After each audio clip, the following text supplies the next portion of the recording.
జై ఆంధ్ర, భారత మాతాకి జై. అమ్మ వైఎస్ విజయమ్మ గారు, మీ కుటుంబ సభ్యులంతా కలిసి మీ కుమారుడు జగన్మోహన్ రెడ్డి గారు ఏదో మానసిక రుగ్మతతో బాధపడుతున్నట్లుంది, కొద్దిగా మెరుగైన వైద్యం చేయించండి. ఎందుకంటే భారతదేశంలో ఏ ముఖ్యమంత్రి చెయ్యని నీచ నికృష్టమైన పనులు మీ కొడుకు చేస్తున్నారు తల్లి. అమ్మ, మీ కొడుకును కొద్దిగా జాగ్రత్తగా మెరుగైన ట్రీట్మెంట్ చేయమని చెప్పి సందర్భంగా మీకు తెలియజేస్తున్నాం. అమ్మ, మీ విషయాలు మీకు ఎందుకు మీ దృష్టికి తేవాల్సి వస్తుందంటే, ఈరోజు భీమవరంలో జగనన్న విద్యా దీవెన పూర్తి ఫీజు రియంబర్స్మెంట్ పథకం ఆయన లాంచ్ చేస్తూ ప్రభుత్వ ఖర్చులతో చేస్తున్న సభది.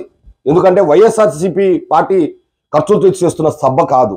ప్రతిపక్షాలను విమర్శించడమే కాకుండా మరీ ముఖ్యంగా పవన్ కళ్యాణ్ గారి గురించి చిన్న పిల్లలు ఉన్నారనే ఇంగిత జ్ఞానం లేకుండా ఆ పిల్లల ముందర పిల్లలకు ప్రస్తావన లేకపోతే ప్యాకేజీలు ఇట్లాంటి ప్రస్తావన తెలుస్తున్నారు. అమ్మ, మీ కుమారుడు పిల్లలకు ఏం సందేశం ఇద్దామనుకుంటున్నారు? భావితరాల పిల్లలే వాళ్ళ ముందర మీరు ఇలాంటి నీచ నికృష్టమైన మాటలు, ప్రతిపక్షాలను విమర్శించడం, అందులో ముఖ్యంగా పిల్లల గురించి మాట్లాడడం. అమ్మ తల్లి, నీ కుమారుడు ఏమంటాడంటే, పవన్ కళ్యాణ్ గారు పెళ్ళిళ్ళు విధి విధానం చూస్తే పిల్లలు నేర్చుకుంటారంట.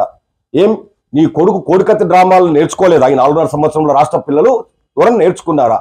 లేదంటే బాబాయిని గొడ్డల హత్యతో ఇంట్లో చంపేస్తే ఏమన్నా అటువంటివి ఏమన్నా రాష్ట్ర పిల్లలు ఏమన్నా ఈ 4.5 సంవత్సరాలు నేర్చుకున్నారా? తల్లి, ఈయనకు జగన్మోహన్ రెడ్డి గారికి నేర్పించండి. ఇటువంటి నీచ నికృష్టమైన మాటలు పిల్లల ముందర మాట్లాడకూడదు. అది ప్రభుత్వ ధనంతో ఖర్చు పెట్టి చేస్తున్న వేదిక అని చెప్పి మీరు కొద్దిగా బుద్ధి చెప్తారని చెప్పి ఈ సందర్భంగా మీకు తెలియజేస్తున్నాం. అయ్యా జగన్మోహన్ రెడ్డి గారు, మీరు ఈ 4.5 సంవత్సరంలో ఏం అభివృద్ధి చేశారు, ఎన్నికలకు ఏ విధంగా ముందుకు రావాలని మీరు చెప్పాలి. కానీ ఎంతసేపు పవన్ కళ్యాణ్ గారు 4.5 సంవత్సరం గడిపేస్తారు మీరు పవన్ కళ్యాణ్ గారు పెళ్ళాలో లేకపోతే పవన్ కళ్యాణ్ గారు వ్యక్తిగత జీవితం గురించి మాట్లాడుతూ. అయ్యా జగన్మోహన్ రెడ్డి గారు, మీరు ఏం అభివృద్ధి చేశారు? ఎందుకంటే మరీ ముఖ్యంగా ఈ పథకాలు ఏదైతే మీరు ఇస్తున్నారో, ఈ పథకాలన్నీ రాష్ట్ర ప్రభుత్వాలు గతంలో ఇచ్చాయి, పక్క రాష్ట్రాలు ఇస్తున్నాయి. నువ్వేం కొత్తగా ఇవ్వట్లేదు. లేకపోతే మీ తండ్రి గారి సంపదను, మీ తాతగారి సంపదను తెచ్చి రాష్ట్ర ప్రజలకు పంచలేదయ్యా. ప్రజలు పను రూపంలో కట్టిన సొమ్మునే నువ్వు ఇస్తున్నావు, గొప్పలు చెప్పుకుంటున్నావు. సరే, ఇచ్చిన పథకాన్ని ప్రతి సంవత్సరము ఇస్తున్నట్లు గొప్పలు చెప్పుకొని ప్రభుత్వ ధనాన్ని దుర్వినియోగం చేస్తున్నావు. సరే, దాన్ని కూడా వదిలేద్దాం. అయ్యా, ఈ 4.5 సంవత్సరాలు నువ్వు చేసింది ఏంది?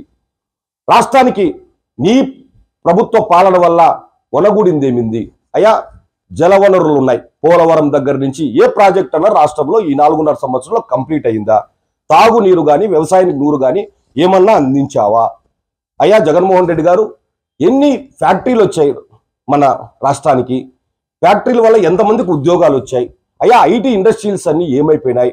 అయ్యా జగన్మోహన్ రెడ్డి గారు, మీరు వచ్చే ఎన్నికలకు గతంలో పాదయాత్రలో చెప్పారు, వచ్చే ఎన్నికలకు నేను మద్యం షాపులన్నీ లేకుండా చేసి వచ్చి ఎన్నికల్లో ఓట్లు అడుగుతాను, లేకపోతే నేను రానన్నారు.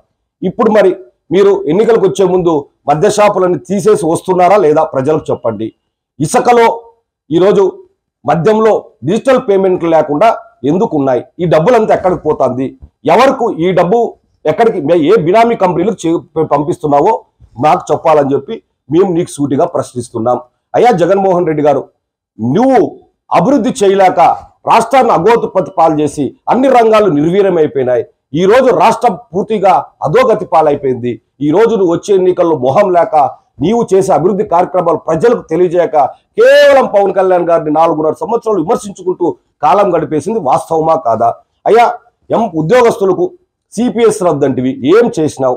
అయ్యా, నిరుద్యోగులకు ప్రతి సంవత్సరం జాబ్ క్యాలెండర్ ఇస్తానంటివి, ఎన్ని జాబ్ క్యాలెండర్లు ఇచ్చావు? ఎంతమందికి ఇచ్చినావు? మెగా డిఎస్సి ఏమైంది?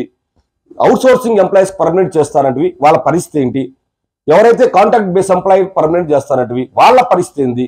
అయ్యా, మన అంగన్వాడీ హెల్పర్లు, టీచర్స్ పరిస్థితి ఏంది? ఆశా వర్కర్ల పరిస్థితి ఏంది? అయ్యా, ఇట్లాంటివి చెప్తే నువ్వు నోటికి వచ్చినట్ల అబద్ధాలన్నీ పాదయాత్రలో హామీలు ఇచ్చి ప్రజలకు ఈరోజు అధికారంలోకి వచ్చావు. వీటన్నింటినీ మీరు నెరవేర్చారా? అయ్యా, ఈరోజు కియా అనుబంధ సంస్థలు రాష్ట్రం నుంచి ఎందుకు పక్క రాష్ట్రాలు తరలిపోయినాయి? అమర్రాజ్ ఫ్యాక్టరీ వాళ్ళు ఎందుకు ఇతర రాష్ట్రాలకు తరలి వెళ్ళిపోతున్నారు? అయ్యా, మీరు అభివృద్ధి శూన్యం. మీ ప్రభుత్వం పూర్తిగా విఫలమైంది. కేవలం ఈరోజు మీ ప్రభుత్వం అధికారంలోకి వచ్చినాక మొత్తం సంక్షేమ పథకాలనే ఎందుకంటే సంక్షేమ పథకాలు కూడా మేము సూటిగా నీకు ప్రశ్నిస్తున్నాం. కేంద్రం వాటాలని సంక్షేమ పథకం ఏదన్నా ఉందా? కేంద్రం వాటా కూడా సంక్షేమ పథకాల్లో ఉన్నాయి కదా. వాటినన్నీ మభ్యపెట్టి ఈరోజు నేనేదో బటన్ నొక్కుతున్నా సక్క ప్రజల కట్టలేకపోతున్నాను తప్పుడు మాటలు చెప్తూ నువ్వు దొంగ అకౌంట్లు సృష్టించుకొని నీ బినామీలకు ఈరోజు డబ్బులు పోతున్నది వాస్తవం కాదా? ఈ 4.5 సంవత్సరంలో 8 లక్షల పైచులకు అప్పులు చేశావు. ఈ డబ్బంతా ఎక్కడికి పోయింది? అయ్యా జగన్మోహన్ రెడ్డి, నీవు ఇప్పటికైనా బుద్ధి తెచ్చుకో. నాకు తెలిసి దేశంలో ఏ రాష్ట్రంలో కూడా నీకంటే అంటే దిగజారిన ముఖ్యమంత్రులు ఇంకెవరు లేరు.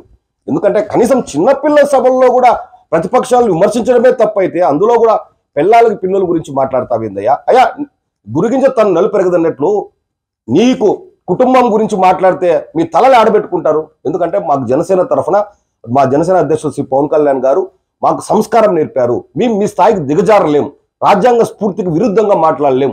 అయ్యా నువ్వు ముఖ్యమంత్రిగా ప్రమాణం స్వీకారం చేసింది ఒక్కూరు బలంక చూడు, రాగ దేశాలకు అతీతంగా నేను పనిచేస్తానని చెప్పావు. నువ్వు అంటే ఆ రాజ్యాంగ స్ఫూర్తి కూడా నీకు లేదు. ఇది జగన్మోహన్ రెడ్డి గారు పూర్తిగా మీరు ఏదో మానసిక రుగ్మతతో బాధపడుతున్నారనేది మాకు అర్థమవుతుంది.